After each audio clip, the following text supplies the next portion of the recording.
Hey folks, Tony here, and I'm trying to answer a few questions for friends that have sent me some questions about the GoPro Hero 3.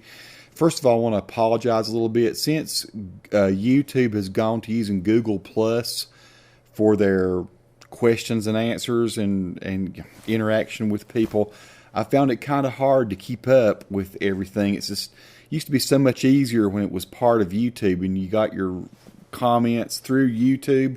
You can just see them all there lined up real nice. Now I have to go into Google Plus and kind of suss out where the questions are coming from. Sometimes I can lose track of them. They get lost in my Google Plus emails. Not real happy about that. I kind of wish YouTube would go back to doing it the way they used to doing it. Anyway, all that, cast that aside. I had a question from a guy named JC. Very nice fella here who has bought a GoPro Hero 3. I'm going to read you a bit of his question. I'm going to try to answer it the best of my ability. Says he's purchased his GoPro Hero 3 for his deer hunting videos, and he says that he shot some video at 1080p, 60 frames per second. Said when he got home and reviewed the video, it looked great as far as quality, but the video was jumpy. Anytime I moved, the video jerked to the point it made me sick to watch. I was wondering if there is something in my settings I don't know about. The other question I have is I shot one video for a duration of about 30 minutes, and when I got home to review it, the 30-minute duration was broken into 3 different videos of approximately 10 minutes apiece. If you have some input, it'd be greatly appreciated, and thanks again for your videos. Hey, you're very welcome, JC. I'm more than happy to tell you what I know about. First of all, let's talk about the video you shot that's jerky, your deer hunting video. I don't know how you had it mounted. Did you have it on your like a hat or on your body or on your gun?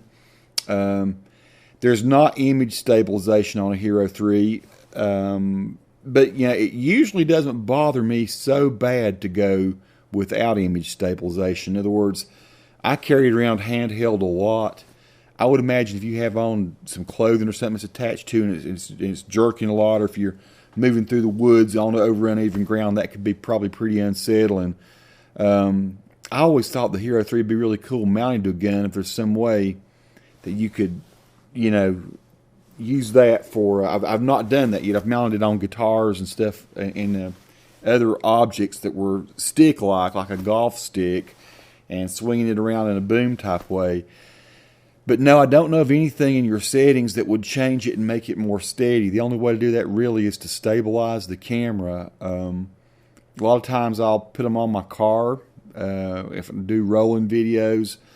Or, I guess if you're the person who stalks the animal, you're going to be moving a lot, but it would be great if you could put it on a stand. One of the things out in the wilderness that I've done, I shot some recent videos with my brother Tim to show huge trees crashing to the ground because my brother Tim is a logger. And so, I didn't want to carry a bunch of tripods out with me, so because that's heavy and awkward and bulky, and you got to set those things up. And I don't know how much noise, you got to be very quiet, I'm sure, when you're deer hunting, but if you're like sitting up on a stand or something. One of the things I did, I went and bought some throwing knives from Dick's Sporting Goods, and they're about this long and they're totally flat. There's no handle on them. It's like a flat piece of steel. You've seen them before. You throw these knives, and what's really cool, you can put a GoPro mount on the hilt of those. You can just lay nice and flat on that. Set your GoPro on there. But what I do before I set the GoPro on is I take those throwing knives, I'll go up to a tree, I take a little tiny hammer with me, about a $3 hammer I bought at Walmart, stick that hammer or that knife into the tree, and then I've got, depending on what angle I want to shoot at, I've got a really nice mount for my GoPro. The mount is stuck to the hilt of the knife. Tap the knife into the tree, and then put the little camera on there and mount it. And I've used that like... every tree becomes a tripod then, and you don't have to carry heavy tripods and stuff in the woods with you. I don't know if that could help you or not. The only way I know to do what you're talking about doing and getting that excessive shake movement out is just to somehow stabilize the way the camera moves through the woods. Sometimes it's just as simple as like I've got a number of monopods that I use. This is one thing. If you don't have to have both hands on the gun at the same time, you can screw a GoPro. If I had one that was mounted to a handle, I could show you. You know, this one, of course, is just mounted to it. I had this mounted to my car earlier tonight. You can buy a little tripod mount that goes on this, and you can go to Walmart, and for about $15, you can buy a really nice monopod that can hang down 5 or 6 feet. If you just get a little bit of weight on the bottom of a monopod like that, those things are very lightweight. They're aluminum. As long as there's something on the bottom, you can just carry that thing in your hand, and just the extra weight of that hanging down keeps it from going this way, and a lot of times this way. Now, you still might be up and down because as you're walking through the woods, you're going to go up and down, but it takes a lot of this out and a lot of this out, a whole lot of it. And so it almost becomes a steady cam just to have something hanging down below, a little bit of weight. You know, the longer it is, the more stable it's going to be. Or if you make it short, you can add just a tiny bit of weight. I don't know what you could stick down on the bottom of it, but it's something to weight it a little bit, maybe even an ankle weight. That's probably too heavy. But what you're trying to do is, you'll find out. If you can put anything that hangs down below it, and then just hold that handle in your hand as you move through the woods, that's if you don't have to have both hands on your gun. So you could try that. I get some pretty good results using little steady cams that just use weights at the bottom. And it typically doesn't bother the eye so much that the camera goes up and down. Second question you had was about the GoPro dividing into separate files, like a 30-minute shoot, and it separates into 3 10-minute files. Well, there's a limit on how big an MPEG-4 can record, and depending on what format you're recording, and I think almost everything it shoots is an MPEG-4 of one sort or the other. It's like an H.264 codec. You can read about that if you want to know the technical aspect of what that is, but it's just the kind of file format that the GoPro saves as. And the limit is typically about 3.8 gigs, if I'm right, maybe a little bit more than that. So it might sometimes, depending on what mode you're shooting in, be instead of a 10-minute clip, it might be an 8-minute clip, it might be a 12-minute clip. It just depends on how much video, what the data rate is, depending on what frame rate and what size. Like if we're shooting 1080p or 2.7K, 1440 or 960 or 720, different amounts of video are going to fit into different.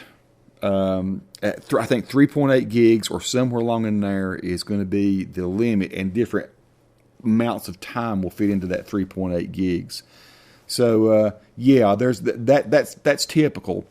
And if you're editing with the GoPro software, the GoPro Studio, or basically any other good editing video, you can take that one video and back it up to the other one, back up to the other one, and there should be zero gap in between there. You shouldn't notice it. You shouldn't notice any glitches. If you do, then you probably got a software issue. You might need to change to a different editor. I prefer Adobe Premiere Pro CC. That's what I use. You can subscribe to the entire Adobe collection of software for about $29 a month, and it's fantastic. And that gives you Photoshop and Premiere and After Effects and Illustrator and a bunch of programs you might not use. InDesign. I, as a graphic designer, use all those programs, so it's great for me. But if you're a really serious video editor, you still might look into that. Adobe Premiere Pro CC. There are a lot of other great editors out there, and the one that's free that comes with the GoPro Hero 3, just download it from their website. GoPro Studio is awesome, and particularly, like I say, it's free. It's not as flexible as using Premiere Pro, but it's pretty cool because it's free, and if you shoot in ProTune, you can do a lot of really great color editing, shadow highlights, brightness contrast, hue saturation type effects with the free software that GoPro gives you. I don't know if that's helped or not. It's the best I can answer those questions, and hopefully it's helped other people out there that might have these questions. So, folks, I'll try to do a better job of keeping up with the questions and answers. My apologies. Like I say, I'm just aggravated with the way my correspondences are going now that we've moved over to Google Plus for messaging on YouTube. Y'all be cool. Have fun with your GoPro Hero 3s. Any other video endeavors you have.